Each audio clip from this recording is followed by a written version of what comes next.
നിഷ്കളങ്കരായ ചിലരെങ്കിലും ചോദിക്കുന്നുണ്ട്, ഇറാനിൽ ഖമേനിയുടെ നേതൃത്വം കമ്മ്യൂണിസ്റ്റുകാർക്കെതിരെ നിലപാടെടുത്തവരല്ലേ, കമ്മ്യൂണിസ്റ്റുകാരെ കൊന്നൊടുക്കിയവരല്ലേ, അവരെ ജയിലിലടച്ചവരല്ലേ? അപ്പോ ആ ഇറാനെ ആക്രമിക്കുമ്പോ, ആ ഖമേനിയെ കൊലപ്പെടുത്തുമ്പോ ആഹ്ലാദിക്കുകയല്ലേ കമ്മ്യൂണിസ്റ്റുകാർ ചെയ്യേണ്ടത്? ഒരു ചോദ്യമാണ്. ആ ചോദ്യം ചോദിക്കുന്നവരിൽ ലീഗുകാരുണ്ട്, കോൺഗ്രസ് ഉണ്ട്, BJP ഉണ്ട്.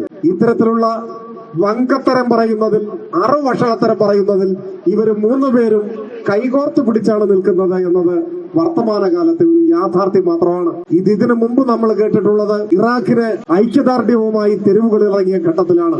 ഇറാഖിൽ കമ്മ്യൂണിസ്റ്റ് പാർട്ടിയെ നിരോധിച്ചയാളല്ലേ സദ്ദാം ഹുസൈൻ? കമ്മ്യൂണിസ്റ്റുകാരെ തുറങ്കിലടച്ചയാളല്ലേ സദ്ദാം ഹുസൈൻ? കമ്മ്യൂണിസ്റ്റുകാരെ പീഡിപ്പിച്ച ആ സദ്ദാം ഹുസൈനെ എന്തിനാണ് നിങ്ങൾ ഐക്യദാർഢ്യം പ്രകടിപ്പിക്കുന്നത് എന്ന ചോദ്യമാണ്. ഇത്തരം ചോദ്യം ഉന്നയിക്കുന്ന മുൻപറഞ്ഞ വിഭാഗങ്ങൾക്ക് ഒരു മറുപടിയുമില്ല, മുൻപറഞ്ഞ കാരണങ്ങളാൽ.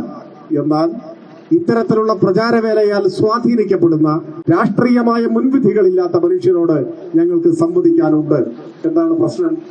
ഇത് ഏതെങ്കിലും ഒരു രാജ്യത്തെ ഭരണാധികാരി അവിടുത്തെ കമ്മ്യൂണിസ്റ്റ് പാർട്ടിക്കെതിരെ എടുത്ത തെറ്റായ ഒരു നിലപാടുമായി ബന്ധപ്പെട്ട പ്രശ്നമേയല്ല. പിന്നെയോ ഇത് ലോകസമാധാനത്തിന്റെ പ്രശ്നമാണ്, ഇത് സാമ്രാജ്യത്വ അധിനിവേശത്തിന്റെ പ്രശ്നമാണ്.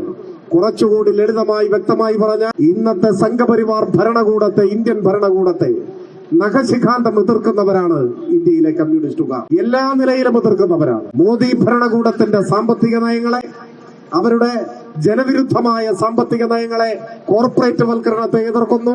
ഇന്ത്യയുടെ മതനിരപേക്ഷ അടിത്തറ ദുർബലപ്പെടുത്തുന്ന സംഘപരിവാരത്തിന്റെ വിദ്വേഷ പ്രചരണത്തെ എതിർക്കുന്നു. അവരുടെ വർഗീയ അജണ്ടകളെ എല്ലാം എതിർക്കുന്നു. നമ്മുടെ രാജ്യത്ത് ഇഷ്ടമില്ലാത്തവരെ പശുവിന്റെ പേരിൽ കൊന്നുതള്ളാൻ കഴിയുന്ന ഒരു അന്തരീക്ഷമാണ് ഇപ്പോൾ ഉള്ളത്. ഇതിനെ എല്ലാം എതിരായി പൊരുതുന്നവരാണ് ഇന്ത്യയിലെ കമ്മ്യൂണിസ്റ്റുകാർ.